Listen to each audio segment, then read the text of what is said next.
Всем привет! Уверен, что многие задавались вопросом, почему в английском языке всего лишь одно местоимение для единственного и множественного числа. Сегодня люди уже автоматом распознают, когда персон много, а когда нет, грубо или вежливо. Но для тех, кто только учит язык, это всегда кажется немного странным.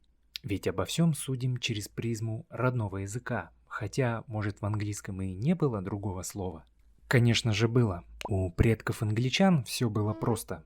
Для обращения к одному человеку используешь местоимение «thou», и неважно, кто перед тобой, обычный житель или король. А вот если людей двое, используешь «it», когда целая толпа, говоришь «ye». Все строго по назначению. Так, например, Беовульф из одноименной поэмы приветствовал датского конунга Хродгара «Westу Хродгархал», что переводится «будь здоров». А таким образом выглядит диалог учителя и нескольких его учеников в работе Эльфрика Грамматика. «What sayest thou, Earthling? Who beest thou Earthling? Алалев хлавард, сарле ичье деурфа». И тут просьба учителя дать ему ястреба. «Суллеме анна хавок, иш сулля люстличе, юфту сулсме анна свифтне хунд, хулчне хавок will thou haben, сонне маран, хуатер се санне ласен». В общем, понятие как учтивое или вежливое обращение к лицу, которое выше по статусу, ну или к незнакомцам, посредством местоимений у древних германцев, в частности у англосаксов, попросту не было. И так было примерно до завоевания Англии норманнами в 1066 году, помимо новой власти, орфографии, о которой, кстати, можно сделать новый видос, норманы приперли свой язык и этикет.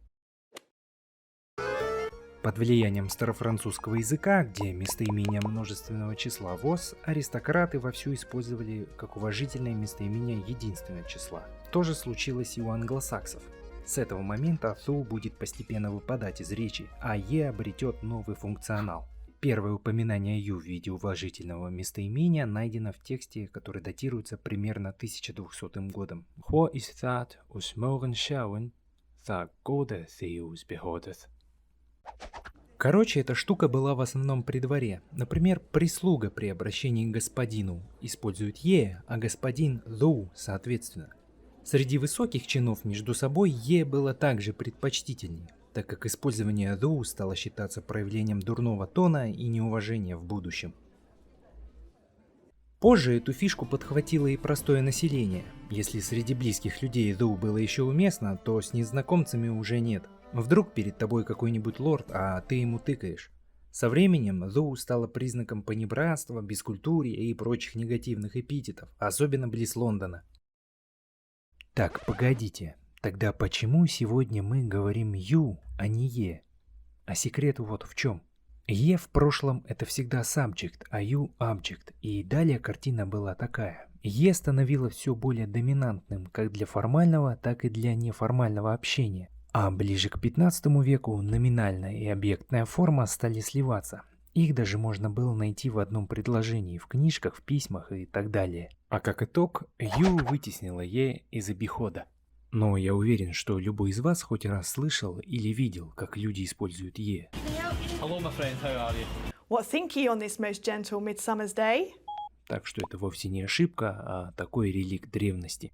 Итак, «thou» полностью кануло в лету. В стандартном английском это слово вообще не используется, разве что в литературе, религии, театре и даже в видеоиграх.